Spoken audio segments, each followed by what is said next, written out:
El viento soplaba con fuerza aquella tarde de septiembre de 1998 en la costa asturiana. Las nubes grises se amontonaban sobre el mar Cantábrico, formando una barrera opaca que anticipaba la tormenta.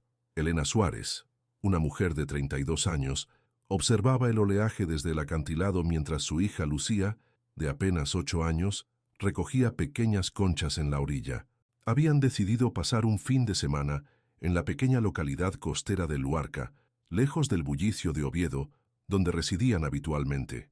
«Mamá, mira lo que encontré», exclamó Lucía, sosteniendo en alto una concha nacarada. Su cabello castaño se agitaba con la brisa, y sus ojos brillaban con ese entusiasmo que solo los niños poseen. Elena sonrió y se acercó a su hija, examinando con fingida solemnidad el tesoro encontrado. «Es preciosa, cariño.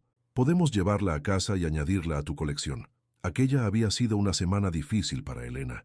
La reciente separación de su marido, Miguel, había dejado heridas que intentaba ocultar ante su hija. Este viaje era tanto una escapada como un intento de comenzar de nuevo. Elena había rentado una pequeña cabaña cerca de la playa, un lugar acogedor con vistas al mar donde planeaban quedarse 3 días. «¿Podemos caminar hasta las cuevas antes de que llueva?», preguntó Lucía, señalando hacia los imponentes acantilados que se extendían hacia el oeste. La senda costera era famosa por sus formaciones rocosas y pequeñas cavernas talladas por el mar a lo largo de milenios. Elena miró al cielo con preocupación. La tormenta parecía acercarse más rápido de lo que había anticipado, pero la ilusión en el rostro de su hija la convenció. «Solo un paseo corto, ¿vale? Tenemos que volver antes de que empiece a llover». Madre e hija comenzaron a caminar por el sendero costero, un camino estrecho que serpenteaba entre acantilados y pequeñas calas. A un lado, el mar embravecido golpeaba las rocas con furia creciente. Al otro, el terreno se elevaba formando paredes escarpadas cubiertas de vegetación salvaje. El paisaje era tan hermoso como intimidante. Elena llevaba en su bolso una pequeña cámara digital, un regalo reciente que había comprado para documentar sus momentos con Lucía. Mientras caminaban, tomaba fotografías. Lucía saltando entre charcos, las gaviotas planeando sobre el oleaje, los acantilados majestuosos recortados contra el cielo plomizo. A medida que avanzaban, el sendero se volvía más estrecho y accidentado. Lucía, con la energía inagotable de la infancia, iba siempre unos pasos por delante. «No te alejes demasiado», le advirtió Elena, mientras guardaba la cámara en su bolso. Fue entonces cuando notó algo extraño. Un hombre con impermeable oscuro los observaba desde lo alto de un acantilado cercano. Cuando sus miradas se cruzaron, el desconocido se dio la vuelta y desapareció entre la vegetación. Elena sintió un escalofrío. Probablemente era solo un excursionista, se dijo a sí misma, pero algo en su actitud la inquietó. «Lucía, creo que deberíamos volver», llamó alzando la voz para hacerse oír por encima del rugido del mar. No hubo respuesta. «Lucía», gritó más fuerte, apresurando el paso hacia la curva del sendero donde había visto a su hija por última vez. El camino se dividía en dos en ese punto. Uno continuaba paralelo a la costa, el otro descendía hacia una pequeña cala rodeada de rocas. Elena miró en ambas direcciones, pero no había rastro de Lucía. «¡Lucía!». Su voz se quebró en un grito desesperado que el viento arrastró sobre las olas.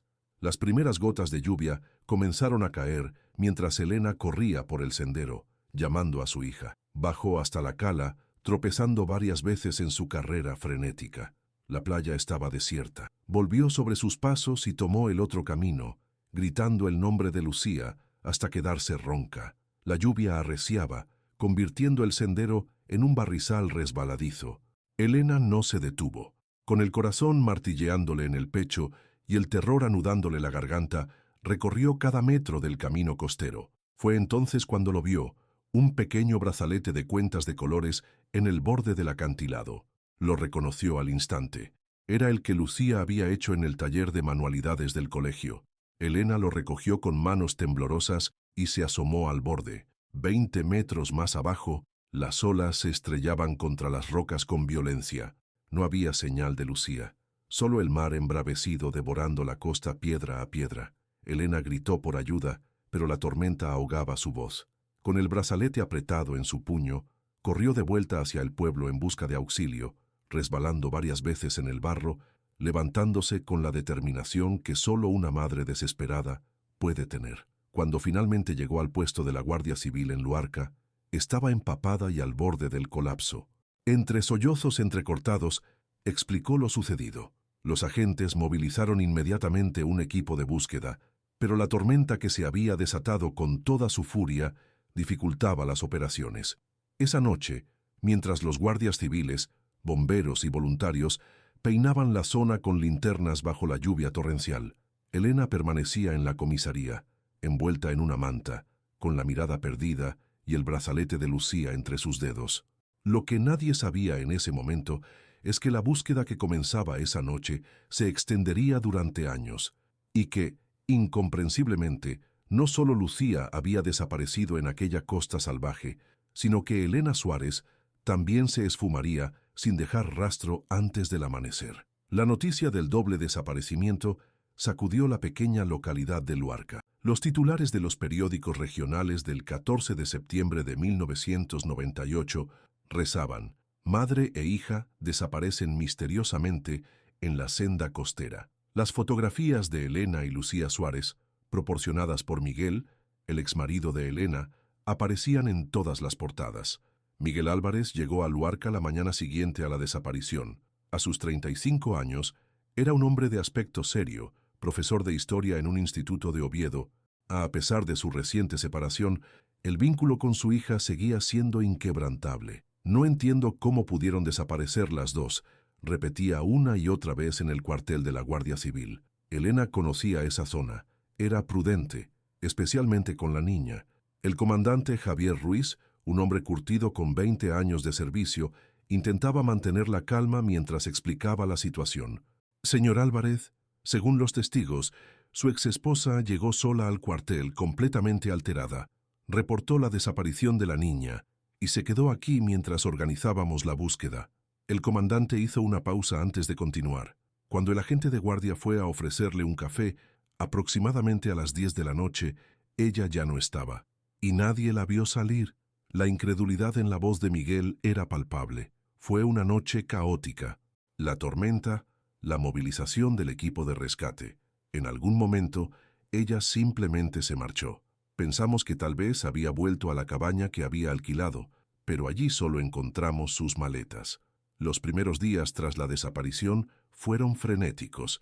Helicópteros sobrevolaban la costa, buzos inspeccionaban el fondo marino y decenas de voluntarios peinaban cada metro de la senda costera y los bosques circundantes. La única pista tangible era el brazalete de Lucía encontrado al borde del acantilado, ahora guardado como evidencia. La teoría inicial de la Guardia Civil apuntaba a un trágico accidente. Lucía podría haberse acercado demasiado al borde y caído al mar, y Elena, en un estado de shock o desesperación, podría haber intentado buscarla por su cuenta, sufriendo quizás el mismo destino. Sin embargo, a medida que pasaban los días sin resultados, surgieron otras hipótesis. El hombre del impermeable que Elena había mencionado a los guardias civiles se convirtió en objeto de interés. Se distribuyeron bocetos basados en la vaga descripción, pero nadie en la zona recordaba haber visto a alguien con esas características. ¿Y si no fue un accidente?, preguntó Miguel una semana después, con los ojos enrojecidos por el llanto y el insomnio. ¿Y si alguien se las llevó? El comandante Ruiz lo miró con gravedad. Estamos considerando todas las posibilidades, señor Álvarez, pero sin más pruebas. La investigación comenzó a estancarse después del primer mes, sin cuerpos, sin testigos fiables, sin más evidencias que un brazalete infantil y una cámara digital que nunca apareció. El caso se convirtió en uno más de los expedientes sin resolver. Miguel se negaba a rendirse. Vendió su apartamento en Oviedo y se mudó a una pequeña casa en Luarca. Dejó su trabajo como profesor y dedicó cada hora de vigilia a buscar a su hija y a su exesposa. Recorría la costa una y otra vez, hablaba con pescadores y habitantes locales, distribuía carteles y acudía regularmente a los medios de comunicación para mantener vivo el caso. No puedo volver a mi vida normal sabiendo que están ahí fuera, en alguna parte, explicaba en una entrevista televisiva 6 meses después de la desaparición. Ya Lucía me necesita, Y a pesar de nuestras diferencias, Elena también. Con el paso del tiempo, la atención mediática disminuyó. Las búsquedas oficiales se espaciaron hasta detenerse por completo. Las teorías más descabelladas comenzaron a circular, desde fugas planificadas hasta abducciones extraterrestres. Para muchos, el caso de las desaparecidas de la senda costera se convirtió en una leyenda local, una historia para contar en noches de tormenta. Pero para quienes conocían a Elena y Lucía, la ausencia era una herida que nunca cicatrizaba. Carmen, la madre de Elena, falleció 2 años después de la desaparición sin haber vuelto a ver a su hija y nieta. Se murió de pena, decían en el pueblo. Miguel, por su parte, fue transformándose con los años. El dolor y la incertidumbre tallaron surcos profundos en su rostro. Su cabello se volvió completamente cano antes de cumplir los 40. Pero nunca abandonó la búsqueda, aunque con el tiempo tuvo que volver a trabajar para mantenerse. Consiguió una plaza como profesor en el instituto local y dividía su tiempo entre sus clases y su incansable investigación personal. Cada aniversario de la desaparición, Miguel organizaba una pequeña ceremonia en la playa de Luarca. Encendía 2 farolillos, uno grande y uno pequeño, y los dejaba flotar en el mar al atardecer, mientras un puñado de fieles acompañantes guardaban silencio a su lado. En 2003, 5 años después del suceso, el caso dio un pequeño giro cuando un pescador encontró una bota infantil enredada en sus redes, a varios kilómetros de la costa. Miguel la identificó como perteneciente a Lucía. Los análisis confirmaron restos de ADN de la niña, pero no aportaron nuevas pistas sobre lo ocurrido. Al menos sabemos que estuvo allí, dijo el comandante Ruiz, ya próximo a su jubilación. Refuerza la teoría del accidente. Pero Miguel no estaba convencido. ¿Y Elena? ¿Cómo explica que ella también desapareciera? No tiene sentido. Para 2008, 10 años después, el caso había sido relegado a los archivos de casos sin resolver. Los guardias civiles que habían participado en la búsqueda inicial se habían jubilado o trasladado. Miguel, ahora con 45 años, seguía viviendo en Luarca, atrapado entre la imposibilidad de olvidar y la falta de respuestas. Fue por entonces cuando comenzó a recibir llamadas extrañas. Al descolgar, solo escuchaba silencio o, en ocasiones, lo que parecía ser el sonido del mar. Las llamadas siempre llegaban en septiembre, cerca del aniversario de la desaparición. La policía rastreó los números, pero todos provenían de cabinas telefónicas en diferentes puntos de la geografía española. «Alguien está jugando con usted, señor Álvarez», le dijo un joven guardia civil, mirándolo con una mezcla de compasión y recelo. Después de tanto tiempo, estos casos atraen a personas perturbadas. Pero Miguel sentía que había algo más. «Es ella», insistía. «Es Elena intentando comunicarse». El escepticismo con que lo miraban se volvió cada vez más evidente. Para muchos en el pueblo, Miguel Álvarez se había convertido en una figura trágica, un hombre consumido por una obsesión, incapaz de aceptar la realidad y seguir adelante. En 2015, 17 años después de la desaparición, la Guardia Civil propuso oficialmente cerrar el caso, concluyendo que Elena y Lucía habían sido víctimas de un trágico accidente durante la tormenta. Se presume que Lucía cayó al mar y Elena, al intentar rescatarla o en un estado de conmoción, sufrió el mismo destino. Los cuerpos probablemente fueron arrastrados mar adentro. Miguel se opuso vehementemente. Presentó recursos, contactó con políticos locales, incluso amenazó con huelga de hambre. Consiguió que el caso permaneciera abierto, aunque en la práctica nadie seguía investigando activamente. Los años pasaron lentos y dolorosos. Miguel envejecía en aquella pequeña casa de Luarca, rodeado de fotografías de Lucía y Elena, de recortes de periódicos amarillentos y de mapas de la costa, marcados con anotaciones incomprensibles para cualquiera que no fuera él. Las llamadas misteriosas cesaron en 2018. Miguel lo interpretó como una señal más de que algo había cambiado, de que quizás la verdad estaba más cerca de salir a la luz. Pero para el resto del mundo, el silencio simplemente confirmaba que el caso de las desaparecidas de la senda costera había sido finalmente olvidado. Lo que nadie podía imaginar es que ese silencio era apenas el preludio de una revelación que llegaría años después, cuando un objeto aparentemente insignificante emergería de las sombras para reescribir toda la historia.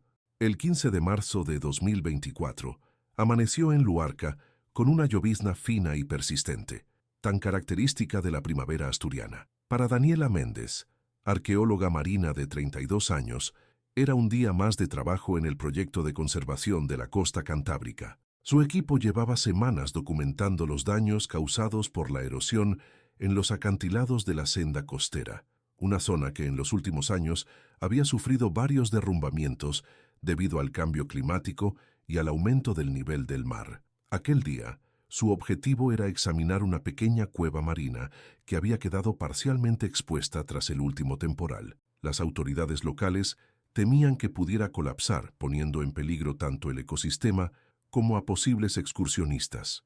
«Ten cuidado con esas rocas, parecen inestables», advirtió Carlos, su compañero de equipo, mientras aseguraba el equipo de descenso. Daniela asintió ajustándose el casco con la linterna frontal. A pesar de llevar años trabajando en entornos similares, nunca subestimaba los peligros de la naturaleza. Se deslizó con cuidado por la cuerda hasta alcanzar la estrecha plataforma rocosa que daba acceso a la cueva. La entrada era apenas visible desde arriba, una grieta oscura en la pared del acantilado que se ensanchaba hacia el interior. «Estoy dentro», comunicó por radio. «La cueva es más grande de lo que pensábamos. Parece que se extiende varios metros hacia el interior de la montaña». El haz de su linterna reveló un espacio húmedo y frío, con paredes cubiertas de musgo y pequeñas filtraciones de agua que goteaban desde el techo. Avanzó con cautela, documentando con su cámara cada sección. La cueva parecía haber permanecido aislada durante décadas, quizás siglos, accesible únicamente durante las mareas excepcionalmente bajas o, como ahora, tras un derrumbe parcial. Fue entonces cuando lo vio, un destello metálico entre las rocas del fondo. Al principio pensó que podría ser basura marina arrastrada por las corrientes, pero al acercarse se dio cuenta de que se trataba de algo más. «Hay algo aquí», murmuró para sí misma, mientras apartaba cuidadosamente algunas piedras pequeñas. Sus dedos, protegidos por guantes de neopreno, tocaron una superficie dura y lisa. Con extremo cuidado, extrajo el objeto. Era una cámara digital, antigua, encerrada dentro de una bolsa impermeable transparente que, milagrosamente, había preservado su contenido de la humedad. La bolsa estaba atada con varios nudos precisos, como si alguien hubiera puesto especial empeño en proteger su contenido. Daniela sintió un escalofrío que nada tenía que ver con la temperatura de la cueva. Había algo perturbador en aquel hallazgo, en la deliberada preservación del objeto. Esto no era algo arrastrado casualmente por el mar. Alguien lo había colocado allí intencionadamente. «Carlos», llamó por radio, «he encontrado algo, una cámara digital antigua, protegida en una bolsa impermeable». «¿Una cámara? ¿Puedes ver de cuándo es?» Daniela examinó el dispositivo a través del plástico. «Parece de finales de los 90 o principios de los 2000. Un modelo Sony. Está apagada, pero parece en buen estado gracias a la protección». Tras documentar meticulosamente la ubicación exacta y las condiciones del hallazgo, Daniela guardó la cámara en su mochila impermeable y completó la exploración de la cueva. No encontró nada más de interés, pero aquel único objeto bastaba para despertar su curiosidad científica. De vuelta en la superficie, Carlos examinó la bolsa sellada con el ceño fruncido. «Es extraño», comentó. «Alguien se tomó muchas molestias para preservar esta cámara. ¿Por qué no llevársela simplemente?» «Tal vez no podían», respondió Daniela, «o tal vez querían que fuera encontrada eventualmente, pero no de inmediato». Siguiendo el protocolo, entregaron el hallazgo a las autoridades locales, específicamente a la Guardia Civil, explicando las circunstancias y ubicación exacta del descubrimiento. El sargento que los atendió, un hombre joven llamado Raúl Vega, mostró un interés inusual en la cámara. «Dijiste que la encontraste en una cueva cerca de la senda costera. ¿A qué altura exactamente?» Daniela le mostró en el mapa digital la ubicación precisa. El sargento Vega intercambió una mirada significativa con un compañero mayor. «¿Ocurre algo?», preguntó Carlos, notando la tensión súbita. «Quizás», respondió el sargento. «Esa zona está muy cerca de donde ocurrió un caso de desaparición hace... ¿Cuánto, Martínez? ¿25 años?» «26», corrigió el guardia mayor. «Las desaparecidas de la senda costera. septiembre del 98. Daniela y Carlos se miraron sorprendidos. Ambos eran demasiado jóvenes para recordar el caso, pero el nombre les resultaba vagamente familiar, como una de esas historias locales que se convierten en leyenda con el paso del tiempo. ¿Creen que podría estar relacionado?, preguntó Daniela. Es pronto para especular, dijo el sargento Vega, adoptando repentinamente un tono más oficial. Procesaremos la evidencia siguiendo los protocolos habituales. Les agradecemos su colaboración y les pedimos discreción sobre este hallazgo hasta que podamos determinar su relevancia. Aquella misma tarde, en el cuartel de la Guardia Civil de Luarca, un técnico especializado abría cuidadosamente la bolsa impermeable en presencia del sargento Vega y del teniente Álvarez, recién llegado de Oviedo al enterarse del hallazgo. El estado de conservación es sorprendente, comentó el técnico mientras examinaba la cámara. La bolsa ha hecho un trabajo excelente manteniendo fuera la humedad. Vamos a ver si podemos encenderla. Tras comprobar que no había daños externos significativos, instaló una batería nueva compatible con el modelo. Para asombro de todos, la cámara se encendió con un pitido débil. La pantalla, aunque con la imagen algo desvaída por los años, funcionaba. Increíble, murmuró el teniente Álvarez. ¿Hay imágenes guardadas? El técnico navegó por el menú. Sí, hay varias. Parece que la tarjeta de memoria está intacta. Las fotografías comenzaron a aparecer en la pequeña pantalla. Paisajes costeros, acantilados azotados por el viento, una niña pequeña sonriendo mientras sostenía conchas en la playa. El teniente Álvarez contuvo la respiración. Es ella, es Lucía Suárez. Las imágenes continuaron. Lucía saltando entre rocas, la vista desde un acantilado, gaviotas en vuelo. Y entonces, algo inesperado. 3 fotografías borrosas, tomadas aparentemente con prisa, mostraban a un hombre de espaldas, con impermeable oscuro, alejándose por el sendero costero. Y después, la imagen más impactante, una fotografía oscura, tomada dentro de lo que parecía ser la misma cueva donde habían encontrado la cámara. En ella, apenas visible en la penumbra, se distinguía la silueta de una niña pequeña sentada contra la pared, abrazando sus rodillas. La fecha en la esquina inferior de la imagen, 12/09/1998, 19:43. Dios mío, susurró el sargento Vega. Está viva en esa foto. Estaba en la cueva después de su supuesta desaparición. La última imagen de la memoria era aún más perturbadora. Una fotografía tomada desde dentro de la cueva hacia la entrada, donde se distinguía la silueta oscura de un hombre recortada contra la luz exterior. La fecha, 12/09/1998, 23:17. El silencio en la sala era absoluto. Aquellas imágenes no solo reabrían un caso archivado hace años, reescribían completamente la narrativa de lo sucedido. Necesitamos localizar a Miguel Álvarez inmediatamente, ordenó el teniente, refiriéndose al padre de Lucía y exmarido de Elena. Y quiero un equipo forense en esa cueva al amanecer. La noticia del hallazgo se propagó por Luarca como fuego en un campo seco, a pesar de los intentos de la Guardia Civil por mantener la discreción. En un pueblo pequeño, los secretos tienen vida corta. Para cuando el sargento Vega llegó a la modesta casa donde Miguel Álvarez seguía viviendo, el hombre ya estaba esperando en el porche, como si hubiera presentido que aquel día, después de 26 años, algo iba a cambiar. A sus 61 años, Miguel conservaba un aspecto digno a pesar del peso de los años y el sufrimiento. Su cabello completamente blanco contrastaba con sus ojos oscuros que mantenían una intensidad casi febril. «¿Han encontrado algo, verdad?», preguntó directamente, sin saludar siquiera. «Lo siento en los huesos desde esta mañana». El sargento Vega asintió, impresionado por la intuición del hombre. «Señor Álvarez, hemos recuperado una cámara digital que creemos perteneció a su exesposa, Elena Suárez. Fue encontrada en una cueva marina cerca del lugar de la desaparición, deliberadamente preservada en una bolsa impermeable». Miguel se tambaleó ligeramente, como golpeado por una fuerza invisible. Se apoyó en la barandilla del porche. La cámara de Elena. Ella la llevaba aquel día. Me lo dijeron los guardias cuando comenzó la búsqueda. Señor Álvarez, las imágenes de la cámara. Su hija Lucía aparece en ellas. Y hay fotos tomadas dentro de la cueva horas después de la desaparición reportada. El rostro de Miguel se transformó. Una mezcla de esperanza, dolor y confusión. ¿Qué está diciendo? ¿Que no fue un accidente? ¿Que alguien las llevó allí? Es pronto para sacar conclusiones definitivas, pero sí, la evidencia sugiere que su hija estuvo viva en esa cueva la noche de la desaparición, y no estaba sola. Miguel cerró los ojos, procesando aquella información. Cuando volvió a abrirlos, había en ellos una determinación feroz. Quiero ver esas fotos, ahora. En el cuartel, Miguel examinó cada imagen con dolorosa atención, deteniéndose especialmente en las últimas. Sus manos temblaban al sostener la pequeña cámara. Ese hombre es el mismo que Elena describió, el del impermeable. Su voz era apenas un susurro. Después de todos estos años, tenía razón.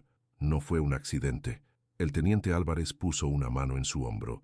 Señor Álvarez, vamos a reabrir oficialmente el caso con estos nuevos elementos. Ya hemos solicitado análisis avanzados de las imágenes y un equipo forense examinará exhaustivamente la cueva mañana a primera hora. Miguel asintió, ausente, su mente procesando las implicaciones de aquel descubrimiento. Pero ¿por qué la cámara? ¿Por qué Elena la escondería de esa forma, como queriendo que fuera encontrada algún día? Esa es una de las muchas preguntas que esperamos responder, dijo el sargento Vega. La cámara estaba deliberadamente preservada, no abandonada, como un mensaje en una botella. Esa noche, mientras el pueblo de Luarca bullía con especulaciones y rumores, y los equipos forenses preparaban su intervención del día siguiente, Miguel Álvarez permaneció sentado en su porche, mirando el mar oscuro bajo un cielo estrellado. Por primera vez en 26 años, sentía que estaba más cerca de la verdad sobre qué había ocurrido realmente aquel día tormentoso de septiembre. Lo que no sabía era que la cámara guardaba un secreto más, uno que no estaba en sus imágenes, sino en el pequeño compartimento de la batería, donde un diminuto trozo de papel doblado había permanecido oculto todos estos años, esperando ser descubierto. El hallazgo del papel en el compartimento de la batería se produjo casi por casualidad. Durante el análisis exhaustivo de la cámara, el técnico forense notó que el compartimento parecía no cerrar correctamente. Al examinarlo con más detenimiento, descubrió un minúsculo trozo de papel doblado varias veces hasta formar un cuadrado no más grande que una uña. Desplegado con extremo cuidado bajo condiciones controladas, reveló un mensaje escrito con letra diminuta y temblorosa. No fue accidente. Nos vigila. Si encuentras esto, busca Cabaña Pinos Altos, falso suelo, Elena, S. 130998. Aquellas pocas palabras desencadenaron una frenética actividad. Pinos Altos resultó ser el nombre de una zona boscosa a unos 5 kilómetros de Luarca, donde varias cabañas de caza abandonadas se deterioraban lentamente entre la vegetación. El equipo de la Guardia Civil, con Miguel Álvarez acompañándolos a petición propia, partió al amanecer del día siguiente. La lluvia caía suavemente sobre el bosque cuando llegaron a la zona. Un sendero apenas visible serpenteaba entre los árboles, conduciéndolos a un claro donde 3 cabañas de madera se alzaban en diferentes estados de deterioro. «Hay que revisar todas», ordenó el teniente Álvarez. «Buscamos específicamente cualquier indicio de un suelo falso o un compartimento oculto». Miguel observaba cada movimiento con una mezcla de ansiedad y esperanza. Después de tantos años, cada minuto de espera era una agonía. Se mantuvo cerca del sargento Vega, quien dirigía la búsqueda en la cabaña central, la más grande de las 3. El interior estaba polvoriento y abandonado. Muebles rotos, cristales astillados, nidos de pequeños animales en los rincones. Décadas de abandono habían convertido aquel lugar en una reliquia detenida en el tiempo. «Aquí», llamó uno de los guardias, golpeando con el pie sobre las tablas del suelo. «Este sonido es diferente». Todos se acercaron. En el centro de la habitación principal, varias tablas del suelo sonaban huecas al pisarlas. El sargento Vega se arrodilló, examinando cuidadosamente los bordes. «Hay marcas aquí», señaló, como si hubieran levantado estas tablas repetidamente. Con palancas y la precisión de quien sabe que podría estar manipulando evidencia crucial, los guardias comenzaron a levantar las tablas del suelo. Debajo apareció un espacio oscuro, un hueco de aproximadamente 1 metro de profundidad. El haz de las linternas reveló varios objetos cuidadosamente dispuestos. Una caja metálica sellada, un pequeño cuaderno de tapas gastadas y, lo que hizo que Miguel contuviera la respiración, una muñeca de trapo que reconoció al instante. Es de Lucía, dijo con voz quebrada. Se llamaba Marina. La llevaba a todas partes. El teniente Álvarez supervisó personalmente la extracción y documentación de cada objeto. La caja metálica, sellada con cinta aislante, contenía varios cuadernos más, un montón de recortes de periódicos y una llave pequeña con una etiqueta que rezaba Taquilla 27, Estación Oviedo. Pero fue el cuaderno de tapas gastadas lo que captó inmediatamente la atención de todos. En su primera página, con letra clara y decidida, se leía Diario de Elena Suárez, lo que realmente ocurrió en la senda costera. El silencio en la cabaña era absoluto, mientras el teniente hojeaba las primeras páginas con guantes de látex. Su rostro se ensombrecía a medida que leía. «Señor Álvarez», dijo finalmente, «creo que debería sentarse». Miguel obedeció mecánicamente, sus ojos fijos en el cuaderno que podría contener las respuestas que había buscado durante más de un cuarto de siglo. Según este diario, su exesposa no murió en 1998, continuó el teniente. Estuvo escondida huyendo con Lucía durante meses, posiblemente años. Miguel sintió que el aire abandonaba sus pulmones. ¿Huyendo? ¿De quién? ¿Por qué no me contactó? Era su padre. Por Dios. El teniente dudó, visiblemente incómodo. El diario menciona a un hombre llamado Víctor Salazar. Al parecer, era un inspector de policía en Oviedo en aquel entonces. Elena escribe que descubrió accidentalmente que Salazar estaba involucrado en una red de tráfico de drogas y que intentó silenciarla. Las piezas comenzaron a encajar en la mente de Miguel. El hombre del impermeable en las fotografías, las misteriosas llamadas años después, el extraño patrón de la desaparición. Está diciendo que un policía intentó matar a mi familia y que Elena fingió su desaparición para protegerse. Es lo que sugiere el diario. Pero hay más, señor Álvarez, mucho más. En las horas siguientes, mientras los técnicos forenses procesaban meticulosamente la escena, Miguel, el teniente Álvarez y el sargento Vega leyeron el diario de Elena, reconstruyendo una historia que desafiaba todo lo que habían creído saber durante 26 años. Según las entradas del diario, Elena había descubierto accidentalmente documentos comprometedores sobre Víctor Salazar mientras trabajaba como secretaria temporal en la comisaría de Oviedo. Temerosa y sin saber a quién acudir, había guardado pruebas, planeando entregarlas a asuntos internos, pero Salazar la descubrió. El viaje a Luarca no había sido unas simples vacaciones, había sido un intento desesperado de ganar tiempo mientras decidía cómo proceder. Pero Salazar las había seguido. La entrada del 12 de septiembre relataba cómo, durante su paseo por la senda costera, Elena había reconocido a Salazar observándolas. En un momento de pánico, había escondido a Lucía en la pequeña cueva marina, accesible en aquel momento debido a la marea baja, diciéndole que se quedara allí hasta que volviera a buscarla. Elena había dejado caer el brazalete de Lucía deliberadamente al borde del acantilado, creando la ilusión de un accidente. Luego había corrido al puesto de la Guardia Civil para reportar la desaparición de su hija, esperando que la búsqueda masiva ahuyentara a Salazar y le diera tiempo para rescatar a Lucía y escapar. Pero Salazar no había caído en la trampa. La había seguido hasta el cuartel y la había interceptado cuando salió. Las entradas siguientes relataban cómo Elena había logrado escapar de él temporalmente, volver a la cueva durante la noche y rescatar a Lucía, capturando con la cámara la imagen del perseguidor. Por eso hay una foto de Lucía dentro de la cueva y luego una del hombre en la entrada, murmuró el sargento Vega. Elena volvió, tomó a la niña y dejó la cámara como evidencia, por si las atrapaban. Lo que siguió fue una desesperada huida a través de Asturias, cambiando constantemente de ubicación, usando identidades falsas. El diario detallaba cómo Elena había contactado con una antigua amiga en Galicia que las había ayudado a esconderse inicialmente y cómo eventualmente habían establecido una precaria rutina en un pequeño pueblo de León bajo nombres falsos. Las entradas se volvían más esporádicas a medida que pasaban los meses. Elena escribía sobre su miedo constante, sobre cómo Lucía preguntaba por su padre, sobre sus intentos fallidos de reunir pruebas contra Salazar desde el anonimato. La última entrada databa del 3 de julio de 2000, casi 2 años después de la desaparición. Creo que nos ha encontrado de nuevo. He visto su coche en el pueblo, Ya no podemos quedarnos aquí. Esta vez iremos más lejos. Portugal, quizás. Dejo este diario y las pruebas aquí, en nuestro escondite, con la esperanza de que algún día la verdad salga a la luz. Si algo nos sucede, que la justicia encuentre a Víctor Salazar. Y Miguel, si alguna vez lees esto, perdóname. Lo hice para proteger a nuestra hija.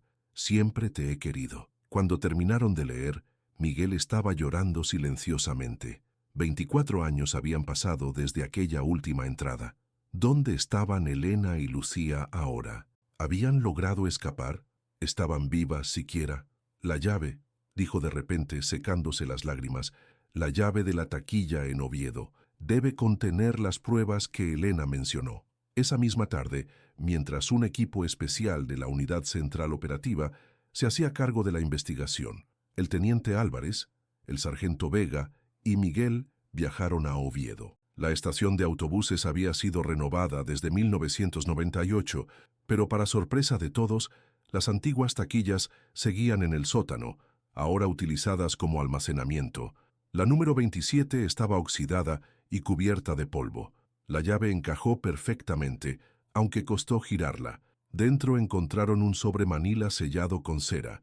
Contenía fotografías, documentos oficiales con anotaciones manuscritas e incluso una grabación en una vieja cinta de casete. Esto es más que suficiente para abrir una investigación formal contra Salazar, afirmó el teniente, después de examinar el contenido. Aunque hayan pasado tantos años. De vuelta en el cuartel de Luarca, las noticias esperaban. El análisis preliminar de la cabaña había revelado huellas dactilares parciales que coincidían con las de Elena y Lucía, confirmando su presencia allí. Más sorprendente aún, también habían encontrado huellas más recientes de apenas unos meses atrás. Alguien ha estado visitando ese lugar regularmente, explicó el jefe de la unidad forense, y tenemos un patrón de visitas, siempre en septiembre, coincidiendo con el aniversario de la desaparición. Miguel recordó entonces las misteriosas llamadas que había recibido durante años, siempre en septiembre.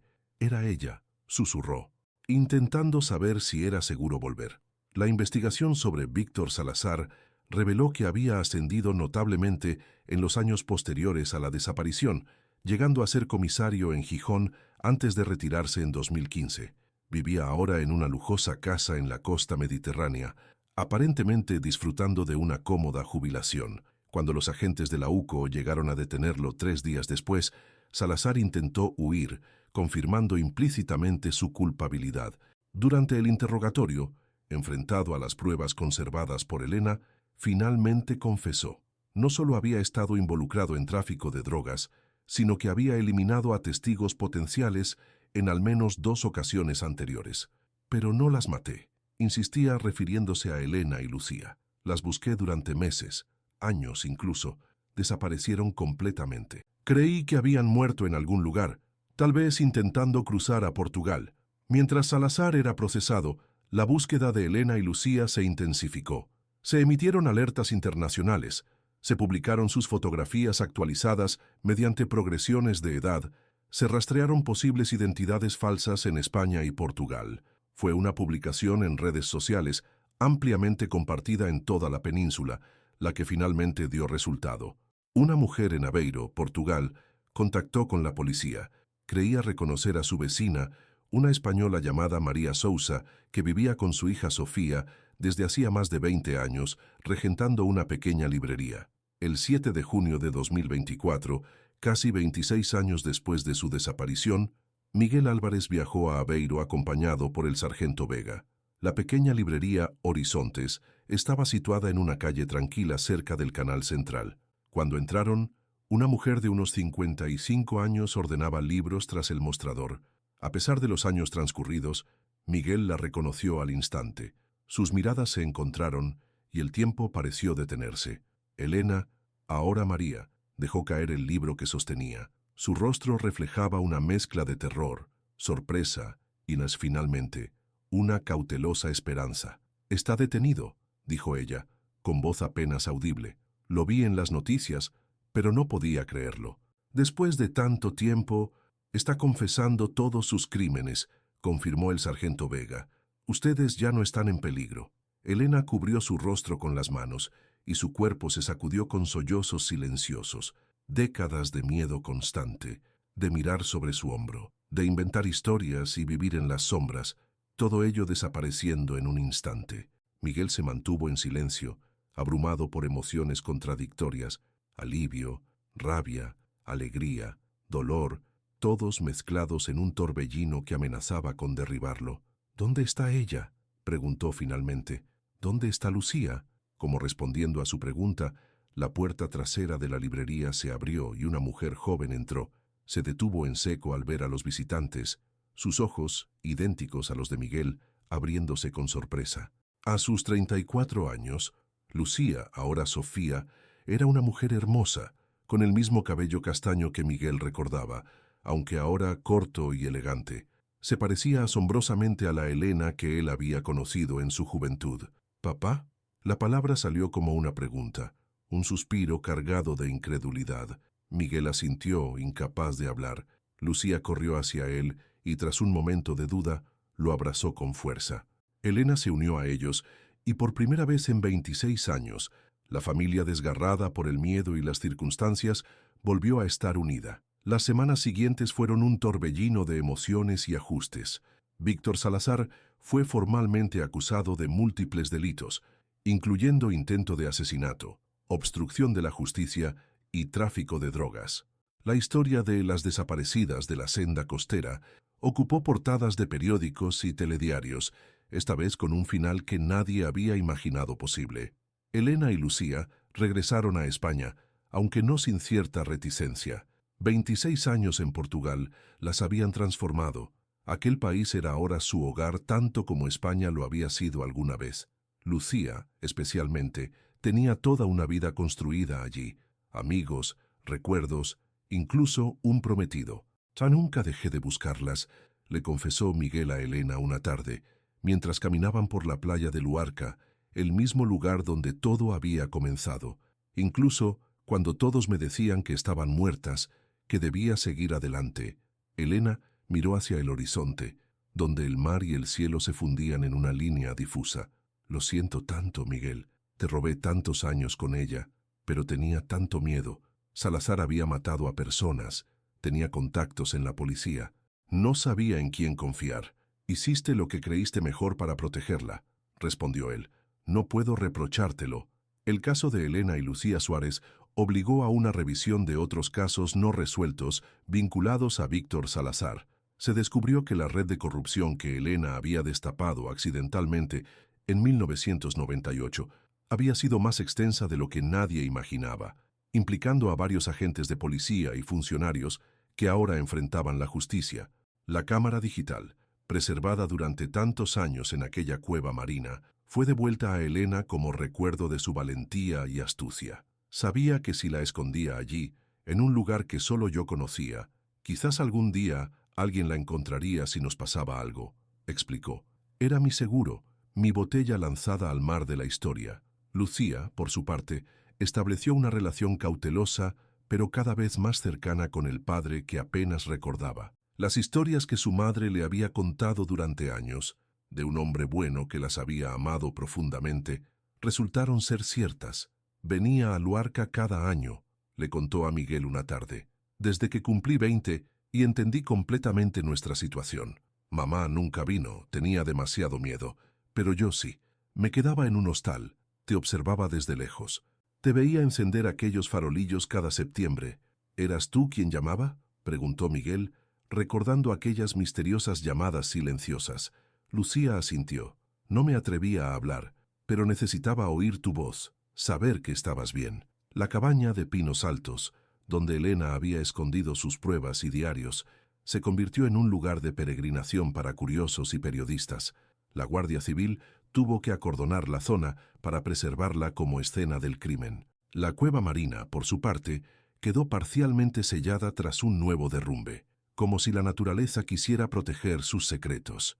Daniela Méndez, la arqueóloga que había encontrado la cámara, fue condecorada por su contribución a la resolución del caso. «Solo hice mi trabajo», insistía cada vez que alguien mencionaba su papel. «Ya la verdadera heroína es Elena, que tuvo la previsión de dejar esas pistas». En septiembre de 2024, Un año después del descubrimiento de la cámara, Elena, Lucía y Miguel se reunieron de nuevo en la playa de Luarca. Esta vez no venían a encender farolillos de duelo, sino a celebrar un reencuentro que muchos consideraban milagroso. ¿Sabes qué día es hoy?, preguntó Miguel, mientras observaban el atardecer. Elena asintió. 26 años desde que todo comenzó, y uno desde que terminó, añadió Lucía. Los tres permanecieron en silencio, contemplando cómo el sol se hundía lentamente en el horizonte, tiñendo el cielo y el mar de tonos anaranjados y púrpuras. No muy lejos, la senda costera seguía serpenteando entre acantilados, testigo silencioso de una historia que había tardado más de un cuarto de siglo en resolverse. Mientras las primeras estrellas aparecían en el firmamento, Miguel tomó las manos de Elena y Lucía, formando un círculo que simbolizaba lo que siempre habían sido y volvían a ser: una familia. Una familia que, contra todo pronóstico, había encontrado su camino de vuelta a casa. Durante años me pregunté si seguías viva, susurró Miguel, mirando a su hija. Ahora sé que nunca dejaste de estarlo, no solo en algún lugar distante, sino aquí. Tocó su corazón. ¿A dónde siempre te he llevado? Lucía sonrió a través de las lágrimas. Y yo nunca dejé de buscarte, papá. Incluso cuando no podía acercarme, siempre estuve observando, esperando el día en que pudiéramos estar juntos de nuevo. Elena apretó las manos de ambos. El miedo nos separó, dijo con voz suave pero firme. Pero el amor nos mantuvo conectados a través del tiempo y la distancia. Y finalmente, nos ha traído de vuelta. Mientras la noche caía sobre la costa asturiana, los tres caminaron juntos de regreso al pueblo, dejando atrás el mar y sus secretos. La historia de las desaparecidas de la senda costera había llegado a su fin, no con tragedia como todos habían temido durante décadas, sino con el más inesperado y precioso de los desenlaces: una familia reconstruida, una verdad revelada y la justicia, aunque tardía, finalmente servida. Y en algún lugar entre las olas que golpeaban incansables los acantilados, parecía resonar un mensaje de esperanza para todos aquellos casos sin resolver, para todas aquellas familias aún separadas por el misterio. A veces, incluso después de décadas de oscuridad, la luz encuentra su camino.